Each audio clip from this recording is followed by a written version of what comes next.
Speaking of big time, The Rock is going to headline his very first WrestleMania at WrestleMania 15. Let's just time out right now to make sure everybody's processing how crazy this story is.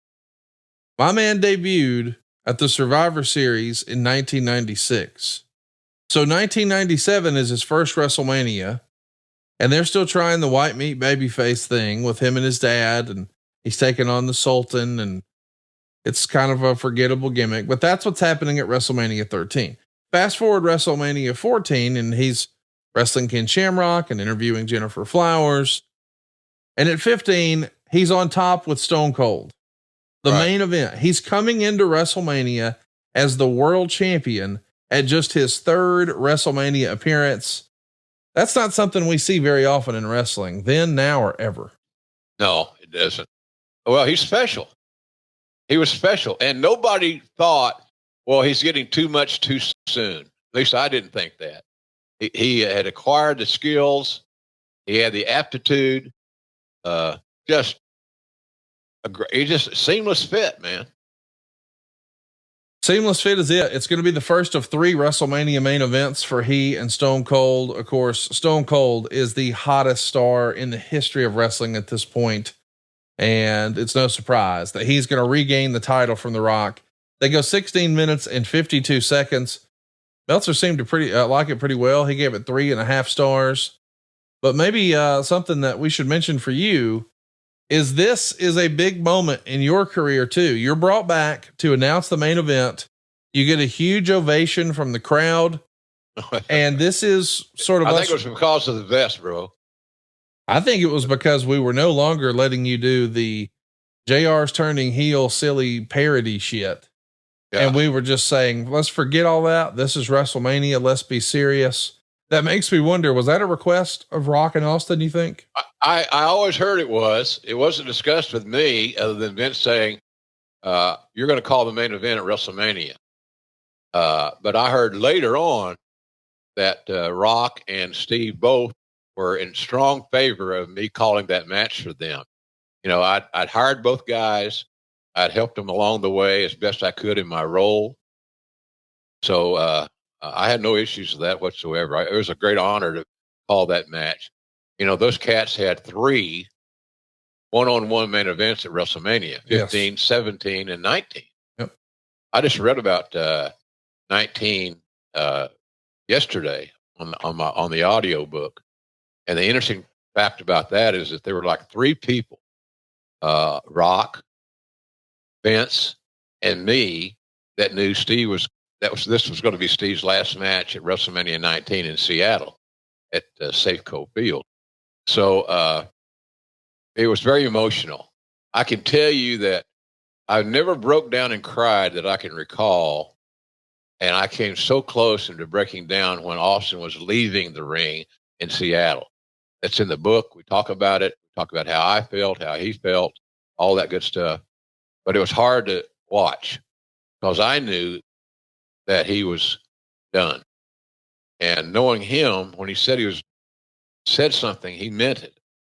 So when he said he was going to retire, I had no doubt that was not exactly what was going to happen.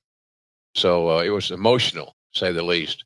This book is full of emotion, quite frankly, and stuff that only I would know because I lived it. So anyhow, their marriage. Can you imagine nowadays trying to book 3 of the same match at 3 different WrestleManias? It'd be tough. It'd be tough. It'd be really tough. You got to really be good at what you do for a living to make that happen. Well, there's no doubt that Rock and Austin were really good at what they were doing. And after Stone Cold wins the title for the second straight WrestleMania, he beats Shawn Michaels at 14 and celebrates with Mike Tyson. At 15, he beats The Rock, and he celebrates with Earl Hebner. Earl Hebner getting in on the beer drinking action. That was a fun visual for me as a wrestling fan. That was very unselfish of Steve. It was a very nice thing to do, especially from a guy that's not known for being nice all the time. And Earl deserved the flowers, as they say, as the kids say nowadays. Earl deserved the flowers. He'd gone through all kinds of shit, him and Dave, and they've been loyal and they've been put in some tough spots. So I really, uh, I appreciated what Steve did. He did the same thing with me at a WrestleMania somewhere. I got a picture of it where we're toasting a beer, and I think he's wearing my hat. That picture's made the loop, made around time or two around the earth. So it was. I thought that was cool. I thought that was really cool and a nice thing for Austin to do in the heat of battle, heat of the moment. Let's remind everybody that Rock and Austin do have a rematch at the next pay-per-view. It was Backlash. Of course, that's always after WrestleMania, including this weekend.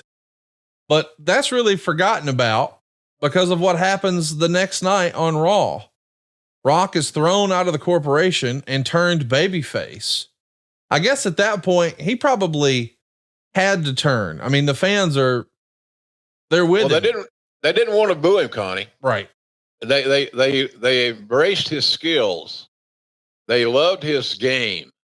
They could see in front of their very eyes that they were watching a very, very special talent. And that's cool. That's what you keep looking for. He didn't get old to the audience, but he got old to the audience as a heel. Because what is there to hate? He didn't wrestle like a heel. He didn't look like a heel typically would look. So I thought that was just a fait accompli. People loved him and respected him, and they didn't want to boo him. Well said. The roles, I'll get it. The roles are reversing here. Triple H is in the corporation and Rock is now a babyface. So of course those two are going to come back together and they're going to wrestle at Over the Edge. And Rock had this to say about that night. I was backstage in the dressing room going over the details of my match with Triple H and China. We were talking, moving around, trying to figure out how to make the match memorable. And Sergeant Slaughter walked into the room and said, Owen is hurt. I looked at Hunter and then looked at Sarge and said, oh, come on. Are you serious or are you ribbing? Owen was known for his pranks, and I thought maybe this was just another example of his twisted sense of humor. No, Sarge said, it looks pretty bad. They're working on him in the middle of the ring. As I reached the gorilla position where everyone was gathered, I could see the shock on their faces, the disbelief. People were crying, hugging. Then it hit me. This is real. Now, we can't really, as much as we all hate to hear that story again, from what I understand, The Rock and Owen were pretty good friends. Yeah. And Owen, I guess, was sympathetic to Rock being a legacy performer and new here and learning the ropes and that sort of thing. So I guess they hit it off very early in Rock's career. Oh yeah. And they were both multi-generational talents. Yes. They had a lot in common, starting as kids. So they had a lot in common. They could communicate well, but it just speaks to the other thing, Connie, and that is that everybody had basically the same opinion of Owen. They loved him. And that's why his death in Kansas City was such a heartbreaking, gut-wrenching situation.